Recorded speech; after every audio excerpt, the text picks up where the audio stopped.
Hello and welcome back to the Real Zero podcast. I'm me, Daniel Grant. And me, Hugh Montgomery. Hugh, how's it going today? Today is all right, it's grinding on. We've had some scary stuff since I last spoke with you as the NOAA, the National Oceanographic and Atmospheric Administration of America, and NASA get scared. They've been dumping data.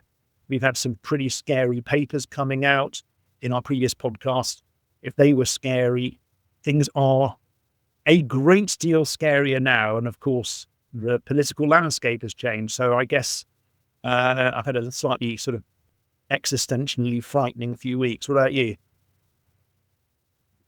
Oh, much the same to you. I mean, when we're recording this, we are 7 weeks into a US presidency and things change on a daily basis. So, it's very difficult to kind of keep up with what's going on. But instead of delving on that, what I want to do is bring in our guest here, because a lot of what is going on is about communication. And you and I, we dabble in science communication, but we've got a real expert on today. So, Hugh, who have you invited along?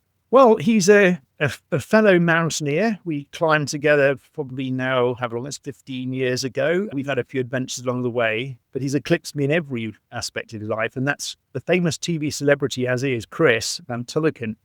Chris, perhaps it's easier for me I've been rather facetiously fluffing you up there as some TV presenter, but you've actually got a lot more to you than that. As a mountaineer was the most extraordinary of exaggeration. And people might think that I'm a mountaineer. What I know, Hugh, is you're being incredibly insulting and that anyone describing me as a mountaineer could only ever be sarcastic. But you and I have been to mountainous regions together. Yeah. Sorry, I interrupted. No, please. So tell us, apart from tell us a little bit about your TV career, but tell us also about your clinical career, which has taken you to different parts of the world and what you now do clinically and academically. So I'm an infectious diseases doctor at the Hospital for Tropical Disease, which is it's the infection part of University College Hospital in London, where you've worked as well. So I see a lot of patients that are affected by climate. So I run a service with colleagues called Respond, where we care for asylum seekers, migrants. We do a lot of refugee health. And of course, we're seeing a change in the distribution of tropical illness. So my clinical work is very affected by climate. My academic work is I was a molecular virologist, and really I've moved to studying food systems and nutrition. So some of that research is nutrition stuff in a lab where we feed people food and see what happens to them. But a lot of it is food systems work, and it's intimately linked to the ways we think about climate. So we use a commercial determinants framework where we look at I really study how big corporations affect the food system and human health in good ways and in bad ways. Mainly in bad ways. The companies are quite good at shouting about the good things they do. But my background, I guess the journey from being an infection doctor to at the same time studying food is that I worked as a young doctor in what we call complex emergencies, in climate, in conflict zones and humanitarian emergencies, where I saw firsthand a lot of the kids that we saw very, very sick or died because of the actions of the same companies that feed us now, marketing baby food that people didn't have clean water to make up. And so the proximate cause of the kids dying was a virus or a bacteria, but the deep cause was really marketing of food that was completely inappropriate for that population. And so there is a common thread that binds the clinical work and the academic work, which is really how disadvantaged people are. I do clinical work and research on disadvantaged groups. Well, thank you, Chris. I mean, we always start with the same question, and I know that you actually have read deeply into the subject, or more deeply perhaps than many. So we always ask people the same question. Climate change will cause the unraveling of civilization unless it's checked. How long do you think we've got before we start really feeling the impacts of that, or seeing civilization unravel? I'm sure you've had this answer before, but this is already happening, right? I mean, there's this very obvious stuff that most of us do link to man-made climate change. We see wildfires every year. We see extreme weather events, and they do affect us individually. But I think we could also look at the rise of populism around the globe, and especially in the last few weeks, the kind of geopolitical changes. I think that stuff is not divorced from climate. And exactly pointing at how it all works is not a trivial task. But the influence of corporate power over political systems and the ways in which corporate interests protect themselves, I think is having a real influence over politics in the US and Europe and in the UK. So part of it is going, look, we're already living in the midst of some real problems, but there are a lot of things happening that we're not ascribing to climate change that we should. Also, really important to say, look at the three of us on this call. I mean, we're all a particular kind of person living in a particular kind of place. I think if you spoke to people who lived in Pacific Islands or who lived in the high Arctic about their perspective, they would give an even more extreme version of that answer. Well, or indeed, or lived in Dubai, where 2 years ago we had, 2 years of rainfall in 16 hours twice in 2 weeks, or in Los Angeles, which has been ablaze, for instance. I mean, it's interesting. Later this week, actually, we're recording a podcast with Lieutenant General Richard Nugent, which you might want to listen into, actually, Chris, if you're around, who was responsible in Ministry of Defence for climate policy and so forth. And he speaks very eloquently on exactly your point, that we are seeing political unravelling. I won't steal his thunder, but he points out, for instance, that when you get areas where you get climate change depriving people of crops, the farmers move into cities, there's no food for them, shanty towns appear, drugs get used. People don't blame climate change. They blame the president of the country for it. When food prices go up, they blame that president even more. And then it doesn't take very much for a foreign actor to do a little disinformation campaign to say, well, the reason that there's no water is because the president's using all the water in his swimming pools. Or in the case of North America, it's not climate change in Los Angeles that's the fault. It's because you had a lesbian woman in charge of their fire services or a black woman who's a helicopter pilot. These things are used to drive political division. Why then? I mean, you and I get this, okay? We understand the immediate threat that we face, but why have we failed, Chris? I mean, you are a scientist, but you're also a communicator. How have we got the messaging so wrong that despite all of these warnings that we're facing now a Permian level mass extinction event, the world's imploding on us, why is that not viscerally felt by people? Where have we gone wrong? I'm not sure that we, in terms of the scientists and particularly the physicians who believe in the science around climate change, I'm not sure we have gone wrong. I think that in a way it's a way of sort of blaming ourselves for a thing that isn't our fault or responsibility. The reason we're not succeeding is because of enormous vested interests in corporate power. So I think that we have done anything at all, that climate activists and environmentalists have made any achievement, is a testament to how much has gone right. I think in terms of when I look at food, so I think about, if I use the thing I'm an expert in, which is how we've allowed a chronic emergency to evolve in terms of our diet-related diseases, rates of obesity. It's unaffordable. It shares many of the common drivers and features that we see with the climate crisis, and the two things are intimately linked. Very much so. There has been a problem that we haven't framed it as being driven by financial incentives. In terms of the climate crisis, I think it's one of the examples where I think the activists have been really, really crystal clear about what has driven this and the financial levers that are pulled against them and that they must pull. So I think sometimes you're just in a fight with people who have bigger weapons, bigger megaphones, bigger voices, access to political power. And it's not a question, you're not doing anything wrong. It's just you're dealing with an adversary who's far more powerful than you are. I mean, it's very charitable. I was just making some notes you were talking there because you made me think about this. I mean, we've had the narrative that renewable energy is subsidized and we should stop doing it, when actually fossil fuels are colossally subsidized, massively subsidized. We had the change in words which came out from right-wingers in North America behind the fossil fuel industry. They changed drilling for oil. Do you remember drilling for oil? That turned into energy exploration, because energy exploration is exciting. Like, energy's good and exploring is good, but drilling for oil is not. We had methane, which nearly everyone says is horrible, rebranded as natural gas. And we also had the point. Oh, I love that. I never noticed that. It's great, isn't it? I love that. Yeah. natural gas. Everyone loves natural gas, but it's methane, and everyone hates methane. It's like fart that comes from the ground. Yes, it is true. And the other bit, of course, is this was a narrative that came out from the fossil fuel industry, that we were the personal carbon footprint. It's just the same with food. It's your fault, Chris, that you're fat. It's your fault. You have to change what you eat. And they've done the same playbook with fossil fuels. Climate change is because of you.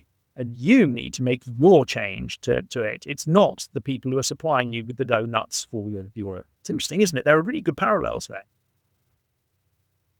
Yeah, I just and part of the genius is to sort of shame the activists and make you feel like you're not doing enough. Like I basically reject the premise of your question. It's like because we're going to talk about this, but like, what more might you do? Maybe I have a few things to finesse or underline, we could shout louder, but you start, I guess where we're heading is you start to see, and I see this with the food system. So my perspective is I look at people like you, your allies and fellow activists with climate change, and as one of a very small number of people in the UK who talks about food in the UK, who is not linked to the food industry, I look to you guys and go, well, what lessons can I learn from you? Because so we are, and where I very quickly get to is there is an incredibly violent system of corporate power, and violent in the sense it does harms to people's bodies, harming bodies and the planet, driving inequality.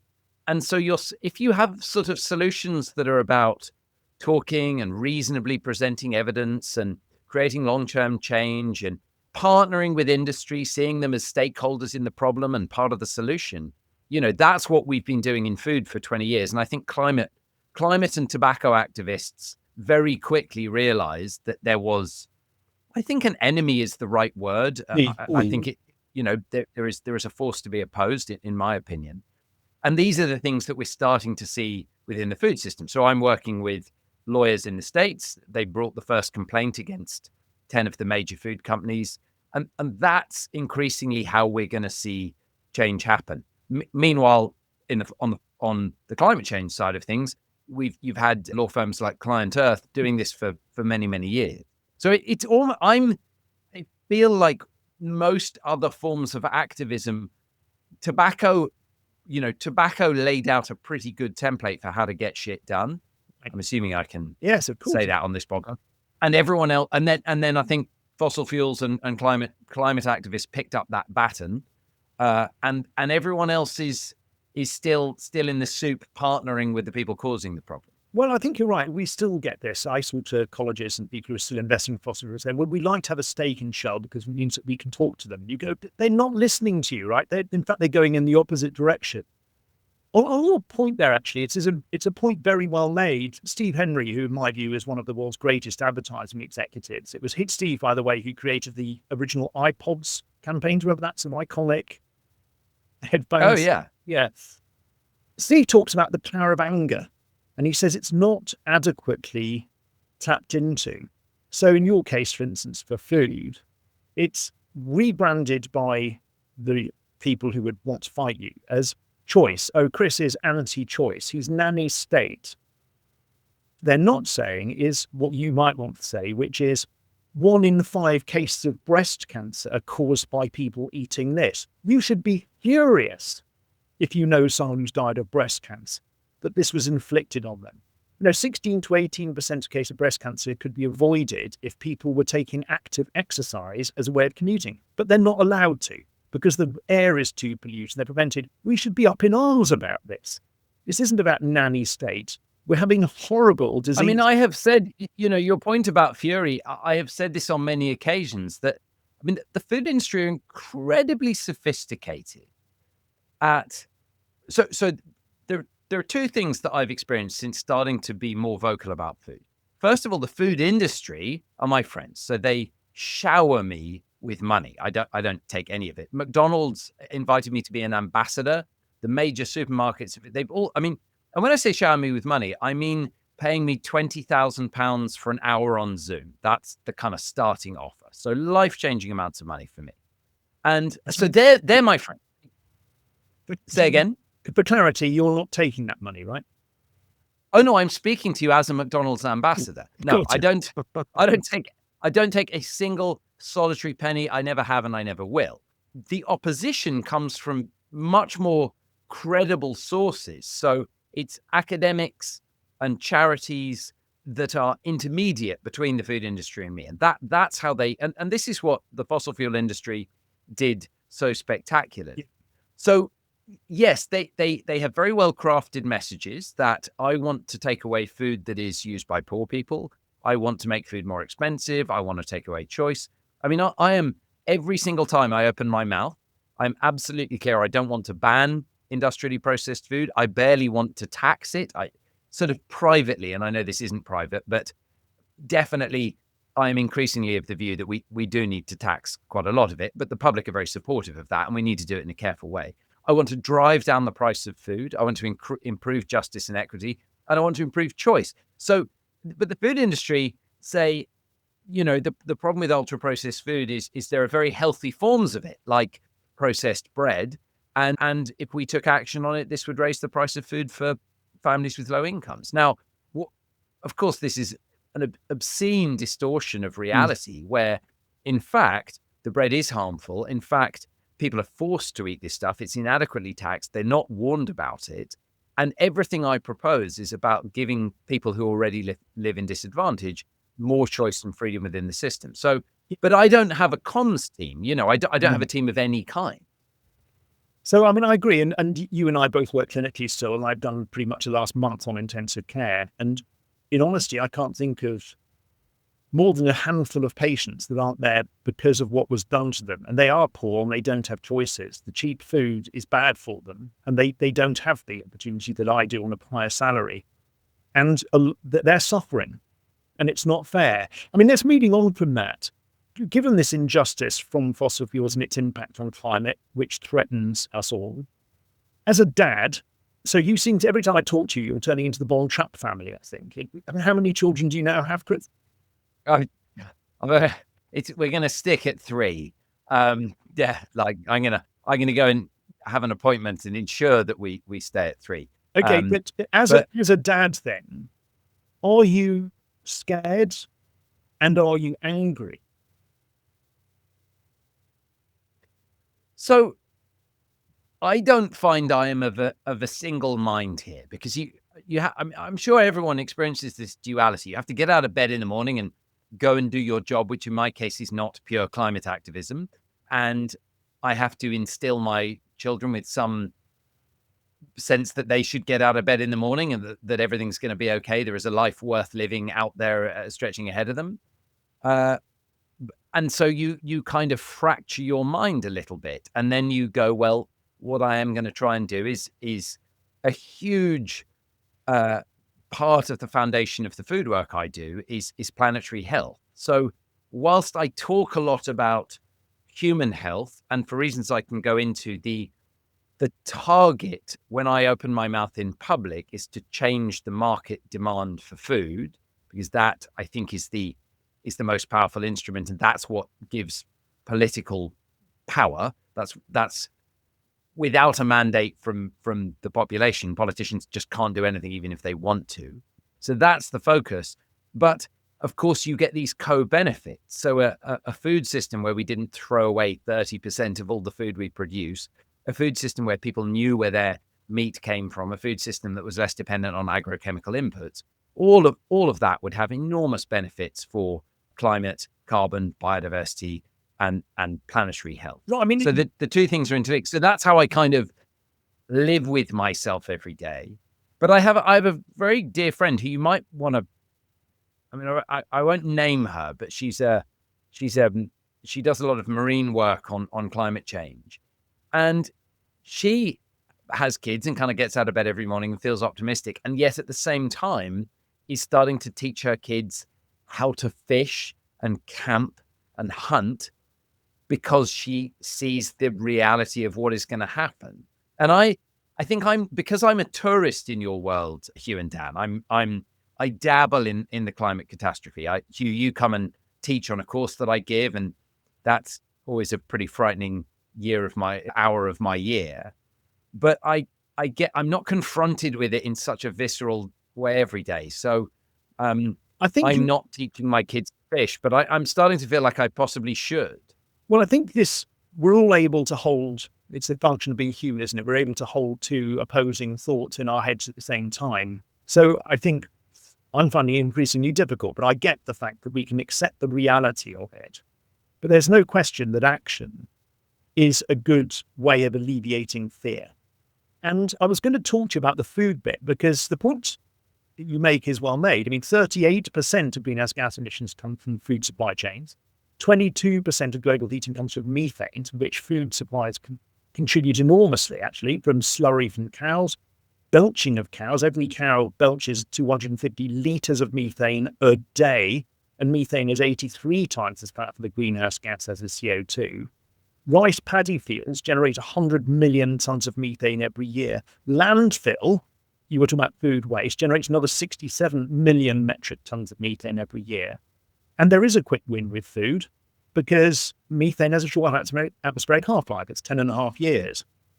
Equally, cows, 73% of the subtropical and tropical deforestation is to graze cattle or to grow food to feed them. Pasteurizing milk is massively energy intensive. Heating it to 73 degrees quickly and rapidly cooling it to 4, and then refrigerating it. So moving away. Oh, I've never considered that. I knew I'd learn more than I brought to this. I didn't know that. I mean, I would have if I thought about it for a moment. But yeah, that makes complete sense. Yeah. So you're saying we should all drink raw milk? Well, what I'm suggesting is, perhaps I was going to ask you this question because you are the expert and I'm not on this. But firstly, the sorts of dietary shift that you have advocated for a long time, which is more plant-based diets. So eat mainly plants, nuts, seeds, vegetables, cut down on raw meat, have smaller portions less frequently, maybe make it chicken or pork instead. The first question is, can we just deal with the issue? People say that those sorts of diets aren't healthy. Now, let's just nail that one, okay? Are you going to die as a sort of pasty white person who's skinny and ill because you don't eat lots of steak every day? So, there are a few different questions there, but no, being a vegan is extremely healthy. There's a tiny bit of nuance needed to that, but most of the population data shows that vegans live longer than people who eat fish, and the people who only eat fish live longer than people who eat eggs and fish. And essentially, your risk of early death goes up the closer you get to eating cows, and then the more cows you eat. So no, you can be an extremely healthy vegan, and you need a little bit of, perhaps a very small amount more advice about how to do it, but you can be extremely unhealthy eating a high red meat diet. The one thing I want to nuance is I actually have not said to anyone for a very long time what they should eat. I used to say on the BBC what people should eat, and I don't say that now, partly because in a perverse way, I think it's none of my business what people eat, and I won't be portrayed as another kind of white privileged male telling people what to eat. I think it's so hard, and part of it is I don't want to use my voice in that way. Part of it is I'm not a nutrition expert in a weird way in terms of clinical nutrition. How should you balance your vegan diet? I don't want to get into the nuts and bolts of that, but mainly because I think when you tell people what to eat, they bloody hate it. They really hate it. And particularly when you're someone like me. So I very fastidiously use my voice to talk about changing the structure and limiting corporate power in the food system. And I think, but I'm very happy to be very clear that you can be a healthy vegan, and also be very clear it would be better for the planet's health if we all consumed a huge amount less meat. I think what's really important to say is the reason we consume meat is not, I am sure, because we have some deep, innate urge to go and eat meat and meat is addictive. It's because our meat is, the meat that we increasingly consume is processed and packaged up in forms that make it hyperpalatable, quasi-addictive, or even addictive. So if you, I'm sitting in Hackney, and if you go 500 meters up the road, you will see. Can we talk? Can I mention brands here? I mean, I can. I think I will mention these brands because I have to mention almost every single brands from my house to the top of, to Stoke Newington. You'll go past first Chicken Sours, then you go past Morley's, then you go past, I think it's called Bites, then you go Wingstop, then KFC. There's a McDonald's. I mean, there's Dixie's. Just chicken shops alone, you're going past, in a few hundred meters, you're going past 5 or 6 multinational chains. And so the reason everyone is eating this stuff, all of which are, incredibly cheap. So people are eating this because it's marketed aggressively to them. It's cheap and it's wrapped up in a form that makes it very addictive. So that's why we're eating the meat. We're not eating the meat because we all just love meat. No one's going to the M&S that's also there and buying 4 outdoor raised organic chicken thighs and cooking them at home, or very few people. Yes, you're reminding me of that great Eddie Izzard little, if you've not heard it, the sketch about the only honest food in the supermarket. Have you ever heard that? You saying no? You says, well, you go and there's olive oil spread, and there's low fat spread, and there's high and polyunsaturated spread, and there's all of these other things. And the only honest thing in that aisle is lard. We said, no one's selling low calorie lard or low fat lard or anything else. Lard's just lard. It's straightforward in what it's marketing. I mean, I take your point on not telling people what to eat, and I won't do that either. Because again, it is none of my business. And what I'm able to afford to buy. But to some extent, I'm quite easy with you doing it because you're a climate activist. And so when you open your mouth on it, you're not presenting people with a moral obligation about their health or their weight. You're not shaming anyone. No. My focus is mainly on health. The subsidiary benefit is climate. Right. But when you open your mouth, you are talking about planetary health, and there it's kind of, we are all in it together. So I think you can use your voice. I'm very happy if you want to say, eat less beef, go for it. Well, no, I would say that. I will be cheering for you. And I think you're right that what's good for the planet is good for health, and what's good for the health is good for planet. I think that saying you must not eat meat is not helpful, because who am I to say that? And my choices in a dietary way are much better because of the salary I earn as a doctor. What I would say is that it is good for your risk of breast cancer, bowel cancer, Alzheimer's, diabetes, kidney failure, osteoporosis and osteoarthritis, and yada, yada, yada, if you move towards a diet that is, as you suggested, more based upon plants, nuts and seeds and vegetables, has less meat in it, and that meat shifts away from the ruminant meats towards chicken and pork in smaller portions. And I don't think that's too punitive to people to make those choices. Yeah. And I think it will, it's strange that as a doctor, I made the choices in my diet based on climate, and then realized that my risk of bowel cancer has just dropped enormously, which of course is a big threat to a sort of 62-year-old white guy in England.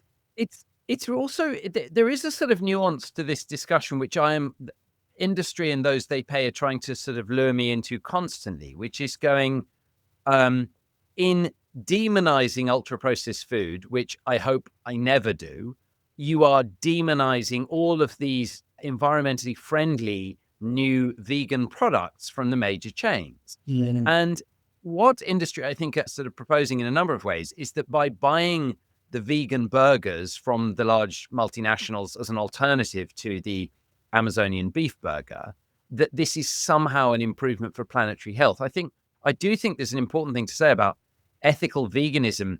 Doesn't just mean switching your order at the fast food chain. You're still then contributing money into the same system. And many of the corporations that make these new vegan products are also the biggest animal protein producers on the planet, or the biggest animal protein retailers or processors.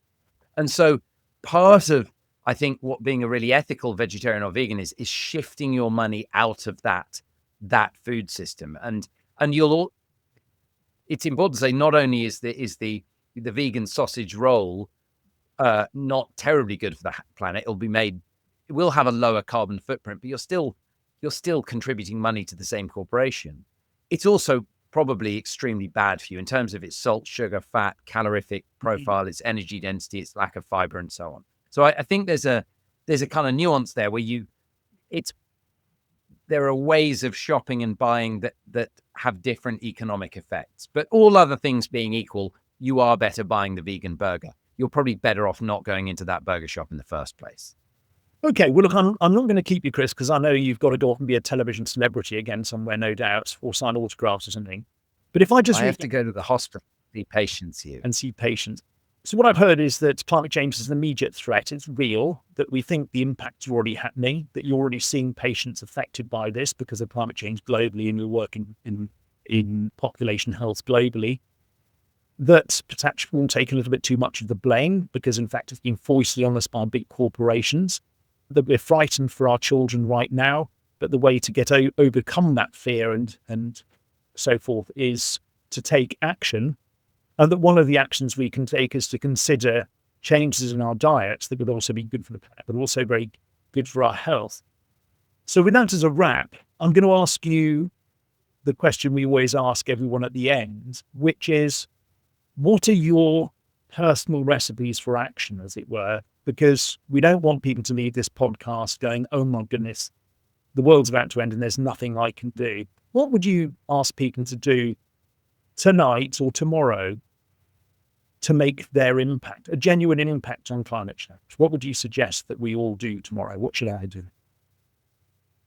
Look, the easy shortcut answer is to send people to your Real Zero website and look at the 7 acts, from moving your money to motivating your loved ones.